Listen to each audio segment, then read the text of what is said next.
Aquel día, mientras caminaba por los pasillos de Televisa en Ciudad de México, con el zumbido de los fluorescentes y el olor a cera de piso impregnado en el aire, no tenía idea de que estaba a punto de adentrarme en una historia que me cambiaría para siempre. Era el 15 de octubre de 2012, un lunes cualquiera en la maquinaria incansable de la empresa que había moldeado la televisión mexicana. Como periodista de Televisa, había pasado una década cubriendo eventos que iban desde lanzamientos de telenovelas hasta escándalos menores que nunca llegaban a los titulares. Mis días estaban llenos de entrevistas con actores secundarios, reportajes sobre galas benéficas y, de vez en cuando, un encuentro con alguna leyenda viva. Pero esta vez era diferente. Esta entrevista, pactada con Roberto Gómez Bolaños, Chespirito, no era una más. Él mismo había solicitado hablar conmigo, un reportero de bajo perfil que apenas destacaba en los pasillos de la empresa. La cita era en el Estudio 7, un espacio olvidado en el tercer piso, lejos de los sets brillantes donde se grababan los programas estelares. Lo que no sabía era que esa conversación, cargada de secretos y dolor, nunca vería la luz, y que el motivo de ese silencio se convertiría en una obsesión que aún me persigue. El Estudio 7 era un lugar que parecía atrapado en el tiempo. Las paredes grises estaban descascaradas en las esquinas y el aire olía a cables recalentados y polvo acumulado. Había 2 sillas de plástico, una mesa plegable y un par de micrófonos que parecían sacados de los años 80. Cuando entré, Chespirito ya estaba ahí, sentado con una camisa azul desabotonada en el cuello, las manos cruzadas sobre el regazo. A sus 83 años, su figura era frágil, pero sus ojos tenían una intensidad que me puso nervioso de inmediato. No era el Chespirito de la televisión, el genio risueño detrás de El Chavo del Ocho o El Chapulín Colorado. Era un hombre cansado, con líneas profundas en el rostro y una mirada que parecía cargar el peso de décadas de secretos. Gracias por venir, dijo con una voz suave, casi como si estuviera pidiéndome un favor. Sé que no eres de los grandes nombres aquí. Por eso te elegí. Sus palabras me desconcertaron. ¿Por qué yo, un periodista que apenas había cubierto entrevistas con actores de reparto y eventos corporativos? Me senté frente a él, encendí la grabadora y ajusté el micrófono, tratando de mantener la profesionalidad. Don Roberto, estoy listo. ¿De qué quiere hablar hoy?, pregunté, con un cuaderno lleno de preguntas seguras sobre su carrera, el legado de El Chavo, y su vida después de la televisión. Él sonrió, pero era una sonrisa débil, casi forzada. Empecemos por lo fácil, dijo, inclinándose ligeramente hacia adelante. Pregúntame lo que tengas preparado. Pero quédate hasta el final, porque hay cosas que necesito decir, cosas que no he dicho a nadie. Su tono tenía una mezcla de cansancio y urgencia que me hizo estremecer. Asentí, sintiendo que algo grande estaba a punto de suceder, aunque no podía imaginar que. Comencé con preguntas ligeras, las que había repasado 1000 veces en mi cabeza. Don Roberto, ¿cómo nació la idea de El Chavo del Ocho? ¿De dónde sacó la inspiración para un personaje tan único? Él se relajó un poco, y por un momento, vi al Chespirito que todos conocíamos. El Chavo vino de la calle, dijo, con un brillo nostálgico en los ojos. De los niños que veía en los mercados, en los barrios.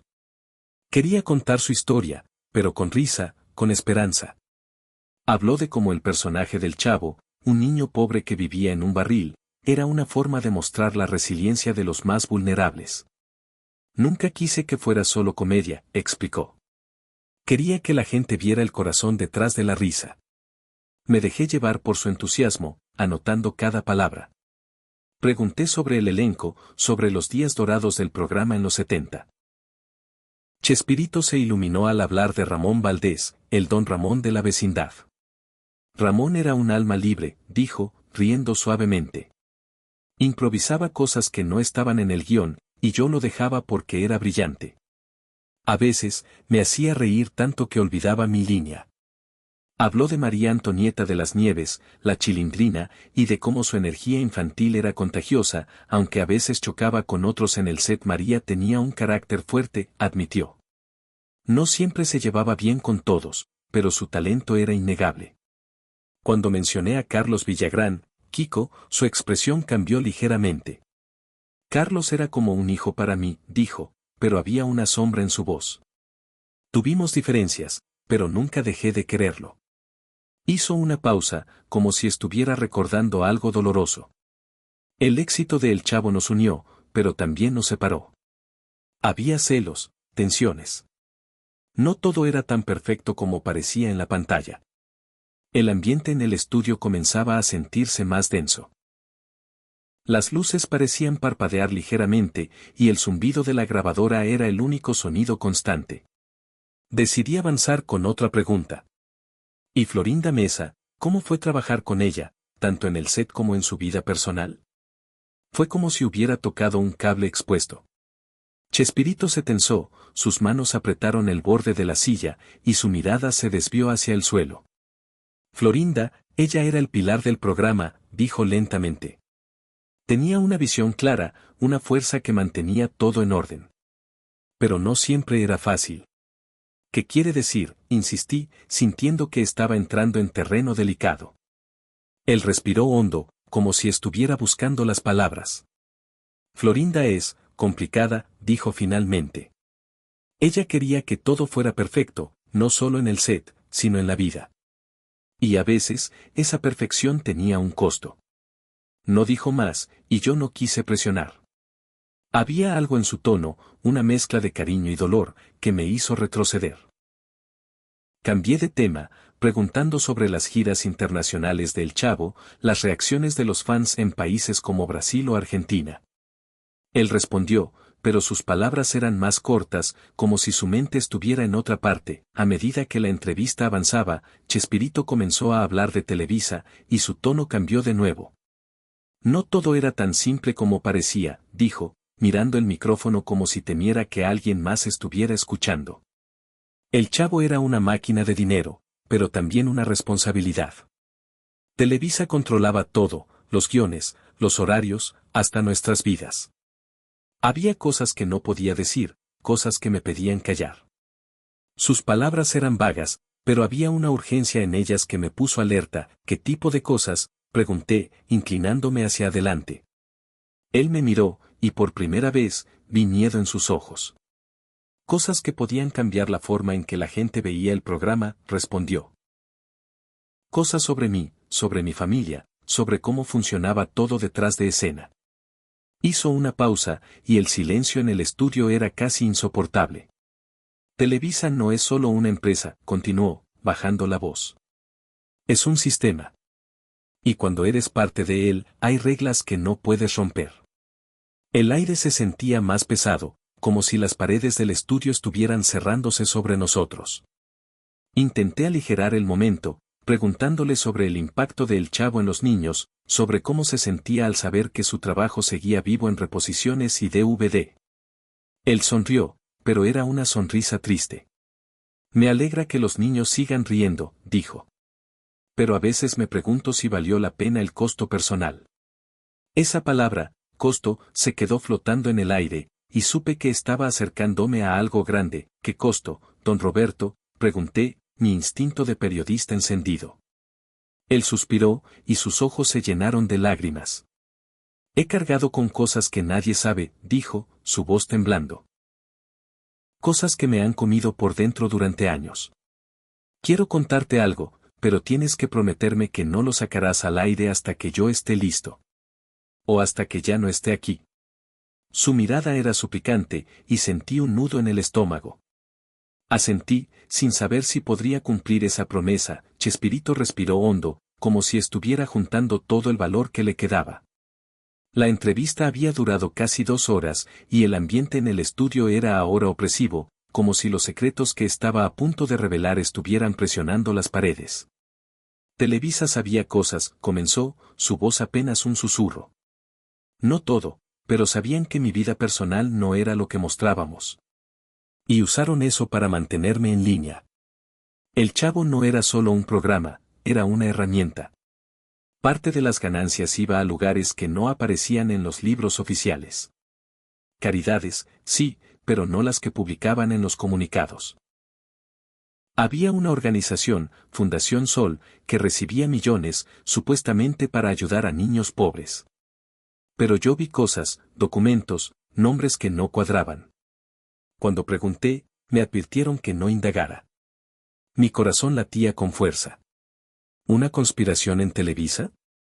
Como periodista de la empresa, había oído rumores, ejecutivos que evitaban preguntas, archivos que desaparecían, reporteros despedidos por curiosidad excesiva. Pero esto era otro nivel. ¿Qué hacía Televisa con ese dinero?, pregunté, tratando de mantener la calma. No lo sé todo, admitió Chespirito. Pero en 1982, vi un documento en una oficina de la empresa. Hablaba de transferencias a cuentas en el extranjero, nombres en código. Cuando pregunté, me dijeron que era para proyectos especiales. Pero luego vino la advertencia: un ejecutivo, un hombre que nunca volví a ver, me dijo que si hablaba de eso o de mi vida personal, todo se derrumbaría. Mi carrera, mi familia, todo. El estudio estaba en silencio, salvo por el zumbido de la grabadora. Chespirito parecía agotado, pero siguió hablando, como si ya no pudiera parar. Hubo un momento, en 1979, en que quise hablar, dijo. Quise contar la verdad sobre mi vida, sobre las presiones. Pero entonces apareció otro periodista, alguien como tú. Encontró algo, no sé qué. Lo despidieron de la noche a la mañana, y sus notas desaparecieron. Me advirtieron que eso me pasaría a mí, o peor, si abría la boca. Así que me callé. Por mis hijos. Por el programa. El peso de sus palabras era abrumador. Pero entonces, su tono cambió, y su voz se volvió más baja, más íntima. Hay algo más, dijo, y las lágrimas comenzaron a formarse en sus ojos. Algo que nunca he dicho, ni siquiera a mis amigos más cercanos. Hizo una pausa, y el silencio era tan denso que podía sentirlo en la piel. Florinda, ella me golpeaba a mí y a mis hijos, confesó, y su voz se quebró por completo. Las lágrimas rodaron por sus mejillas, y su cuerpo temblaba como si estuviera liberando un peso que había cargado por décadas. No siempre fue físico, aunque a veces lo fue. Eran palabras, actitudes, un control que nos asfixiaba. Nos hacía sentir pequeños, a mí, a mis hijos, especialmente a los mayores, los de mi primer matrimonio con Graciela. Ella quería que todo fuera perfecto, el programa, nuestra imagen, nuestra familia. Y si no lo éramos, nos hacía pagar. El estudio parecía girar a mi alrededor. Florinda Mesa, la doña Florinda, la mujer que México veía como la compañera ideal de Chespirito, golpeándolos. Era una confesión que podía destruir un legado, que podía romper la imagen de una de las parejas más queridas de la televisión. ¿Por qué lo permitió?, pregunté, incapaz de contenerme. ¿Por qué no dijo nada antes? Porque estaba atrapado, respondió, su voz rota por el dolor. Florinda no es mala, entiéndeme. Ella tenía sus propias heridas, sus propios miedos. Pero su necesidad de control era más fuerte que ella. Y Televisa, ellos sabían que nuestra relación no era perfecta. Usaron eso para mantenerme callado. Si hablaba de Florinda, si dejaba que la verdad saliera, no solo perdería el programa, sino que mis hijos pagarían las consecuencias. Había amenazas, no directas, pero claras. Presiones, rumores, formas de hacerte desaparecer sin tocarte. La confesión era un terremoto. Chespirito lloraba abiertamente, su cuerpo encorvado bajo el peso de sus palabras. Habló de noches en las que discutían hasta el amanecer, de cómo Florinda lo hacía sentir culpable por cualquier error, de cómo sus hijos mayores evitaban visitarlo para no enfrentarse a ella. Habló de un incidente en 1985, cuando uno de sus hijos intentó confrontarla y terminó alejándose de la familia por años. Quise protegerlos, dijo, su voz apenas audible. Quise proteger el programa, el sueño que construimos. Pero a veces siento que los traicioné a todos. La entrevista terminó poco después. Chespirito estaba exhausto, y yo estaba aturdido. Apagué la grabadora con las manos temblando. ¿Qué hago con esto, don Roberto?, pregunté, mi voz quebrándose. Él me miró, sus ojos rojos pero firmes. Guárdalo. Por ahora. Pero algún día, alguien tiene que saber la verdad. Solo ten cuidado. Televisa no perdona. Salí del estudio con la cinta en mi maletín, sintiendo que cargaba un explosivo. Los pasillos de Televisa, normalmente bulliciosos, parecían opresivos, como si las paredes supieran lo que había oído. Llevé la grabación a mi jefe, el jefe de redacción, un hombre con décadas de lealtad a la empresa. Escuchó un fragmento y me cortó de inmediato. Esto no sale, dijo, su voz como un cuchillo. Borra la cinta. Olvida qué pasó. Si insistes, no solo pierdes el trabajo, sino que te arrepentirás. Cuando pregunté por qué, me miró con desprecio. Hay cosas más grandes que tú, que yo, que Chespirito. Déjalo estar. Esa noche, en mi apartamento, reproduje la cinta en secreto. Las palabras de Chespirito resonaban, pero lo que me obsesionaba era su mención a Fundación Sol. Busqué en los archivos internos de Televisa, pero no había nada. Un contacto en el departamento de finanzas, arriesgándose, me confirmó que en los 70 y 80, grandes sumas de El Chavo se desviaban a cuentas no declaradas, algunas vinculadas a nombres en código como Sol. No todo era ilegal, dijo, pero no todo era limpio. Cuando mencioné Fundación Sol, colgó. Al día siguiente, mi acceso a los servidores de la empresa fue revocado, intenté investigar más, pero los obstáculos crecieron. Recibí una llamada anónima, una voz que me advirtió, para por tu bien. Asustado, guardé la cinta en una caja fuerte y me dije que lo dejaría estar. Pero no pude. La confesión de Chespirito, su dolor, su advertencia sobre Televisa, me perseguían. Cada vez que veía un capítulo de El Chavo en la tele, sentía una punzada de culpa. La vecindad, con sus risas y sus peleas, parecía ahora una fachada que ocultaba un dolor inmenso. En 2014, cuando Chespirito murió, la culpa se intensificó. No había hecho nada con la cinta, por miedo, por lealtad a Televisa, por mi familia. Intenté contactar a Florinda Mesa para obtener su versión, pero nunca respondió. Busqué a otros del elenco, pero María Antonieta solo dijo, Roberto siempre cargó con cosas que no decía. Carlos Villagrán, en una breve llamada, insinuó, había cosas en el set que no eran como en la tele. Ahora, en 2025, mientras Sin Querer Queriendo se estrena en HBO Max, no puedo ver El Chavo del Ocho sin pensar en esa entrevista. Veo a doña Florinda y me pregunto cuánto sabía el elenco, cuánto sospechaban. Pienso en Chespirito, en su valentía al confesarme su verdad, en el precio que pagó por su legado. Y pienso en mí, un periodista que tuvo la historia más grande de su vida y no supo qué hacer con ella. La cinta sigue en la caja fuerte, un recordatorio de un hombre que quiso ser libre, aunque fuera solo por un momento. Tal vez algún día encuentre el valor para sacarla a la luz. Tal vez alguien más descubra que escondía Fundación Sol, que protegía Televisa. Pero por ahora, la verdad sigue enterrada, un eco de un día que nunca olvidaré.